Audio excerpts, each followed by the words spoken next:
highlighting the price for groundnuts that the government has announced.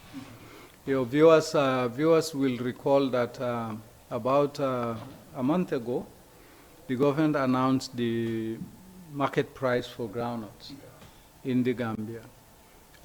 They have allocated $2 billion for the season to be for 50,000 metric tons of groundnuts to be sold, to be bought.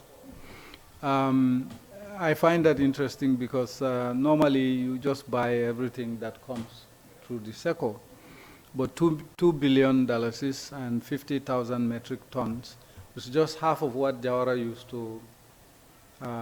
used to buy from the farmers.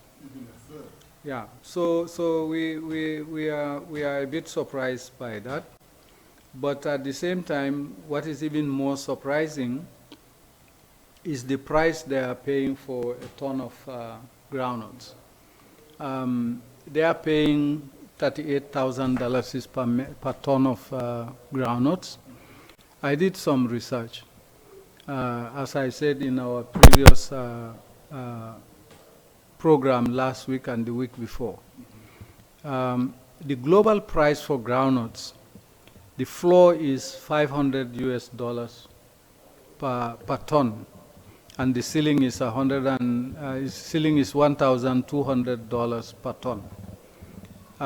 The median price there ought to be around $50, $60, $70 per ton. Now, yeah, $700 per ton. What is interesting is the floor price of $33,000 is just the government just added $3,000 to that to give farmers a price of $38,000. So the floor price is $33,000 per ton. The government is buying it for 38,000 metric tons.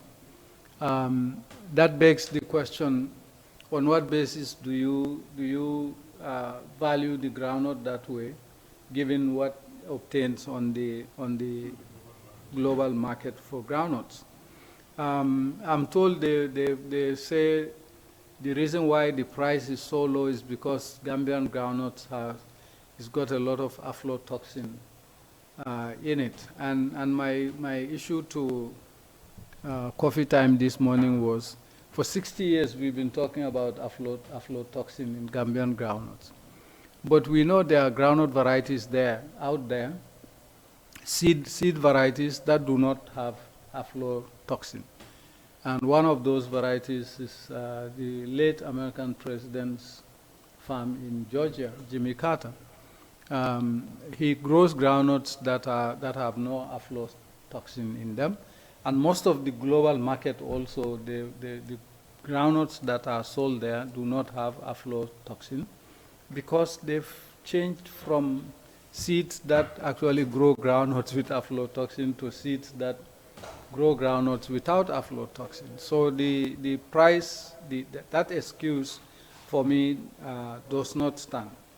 Now, if you want to price the groundnuts appropriately, like we say, it ought to be around $700 US. That is the median price. And that is somewhere around $65,000 per metric ton. Yeah, 65,000. So the difference between 38,000 and 65,000 is what this government needs to explain to our farmers. But what is also very striking is that the groundnut trading season was announced some 3 weeks or 4 weeks ago. But some of the employees to the SECOs have not been deployed until last week. I think I saw some group of people going to some of these SECOs, and they're just being deployed. During the tour also, there were instances where people were complaining that there is no money in the circles. In the circles, yeah. For me, that is surprising because you budgeted 2 billion. Parliament has passed the budget, and yet the season has started, and people are saying, no, I'm not accepting a pink slip this year. I will decorticate my groundnuts and go and sell it at the Lumos, and that's what most people are doing. Yeah. We were in Mount Fana last few days, and every compound you go to, they sit in groups decorticating their nuts. And I went ahead of the team. I was there around 10 in the morning, and I went literally into compounds to just say hello to people because I grew up in that area. Those neighborhoods, yeah. And everywhere you go, they were just decorticating ground. Yeah. And when you engage them, they say, no, the government's price is not good enough. So rather than, and they are not allowing us to sell to independent buyers, and they are not allowing us to go to Senegal, so we'll decorticate them and take them to the Lumo. It fetches a better price there than what the government is offering. Yeah. So let people realize that the price range ought to be from $33,000 per ton to $85,000 per ton. The median price there ought to be around what, $700 US? Yeah. And when you convert $700 US in today's exchange rate, it will be around 45 to 50,000 dollars. So I don't know what other information you can get. You were with the party leader going around the country. Let's hear what the farmers are complaining about. Yeah, the farmers were very eloquent about it and very direct. They can't understand how for 3 years running they are offered the same price for the sale of their groundnuts. Yep. They're telling us everything we buy on the market has appreciated. Everything that we need has appreciated. Their own salaries, we do not know much about it, but from what we hear from our local standpoint is that the salaries have appreciated. Why are our groundnut prices stagnant for 3 years? Yeah. These are the questions we've been hearing from people on the ground. And we tell them bluntly, it's just because the government doesn't care about you. Because when they tell you that they are buying it and selling it at a loss, that doesn't make any sense. If that were to be the case, a serious government would have started processing the groundnuts here instead of selling it at a loss. Yeah. We had Saro that was working. You could process it there, get groundnut oil, get groundnut cake, get the pellets and etc. But if you just are bent on just selling it and losing, as they say, which is not true, but even assuming it were true, the rational thing would be to start over again, do something different, so you don't lose money. So, as you said, they are selling to the outside world certainly much higher than what they are offering the local producer. Yeah. So who pockets the difference? The Gambia Groundnut Council, or whatever its new name is. Yeah. And this is now a private entity. Before, if that were pocketed by government, could go into the budget and do other things. Yeah. But now they are giving that out to a private entity, which is making a killing out of the labor and the toil of the local farmer. Yeah. It's absolutely unconscionable. Now, they are telling us, a lot of them, maybe we should start thinking of other crops to grow. And that's absolutely right. As you said, if they cannot sell the whole groundnuts abroad over the border, and they cannot get more than 38,000 for it, they will find other ways of doing it. And that includes, as you said, decorticating groundnuts and selling it on the Lumo. People will make peanut butter from it and anything else. They just turn it into table groundnuts, etc. But people are going to sell elsewhere. Yeah. Because the government doesn't want to do anything for them. Yeah. It boils down to the government of the Garo administration not caring about anybody apart from themselves.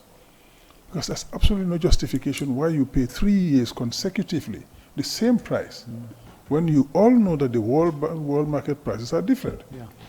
Why are you doing this to our local producers? And you keep telling people our price is among the best in the West Africa. Yeah, which is not true. Yeah. you know.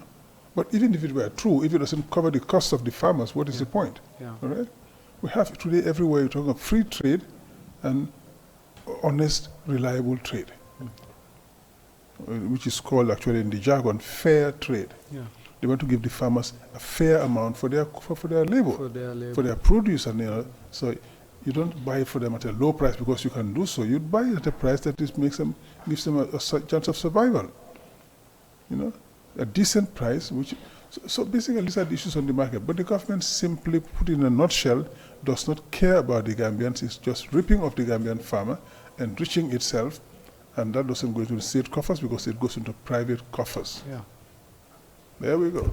It's a monopoly also. Yeah. This government likes to create monopolies. Yeah, and as you said, they're offering to buy 50,000 tons of groundnuts. Under the Jawara regime, we are getting every year anywhere from 140 to 150, 160,000 tons of groundnuts. Why is that divided by 3 now? Yeah.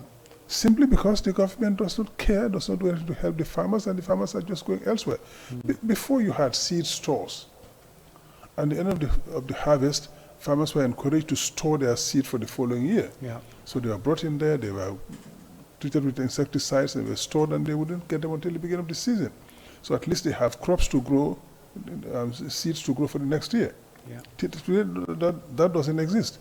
If a farmer has 2 bags of peanuts in his house for his seed next year, given the economic hardship, he probably will sell part of it. Yeah. So the production falls. Whichever way you look at it, this government is destroying this own country and impoverishing it. And that's what I kept saying. Gambia is not poor, it's impoverished by the Barrow administration. They create monopolies. They created a monopoly on cement also. Exactly. But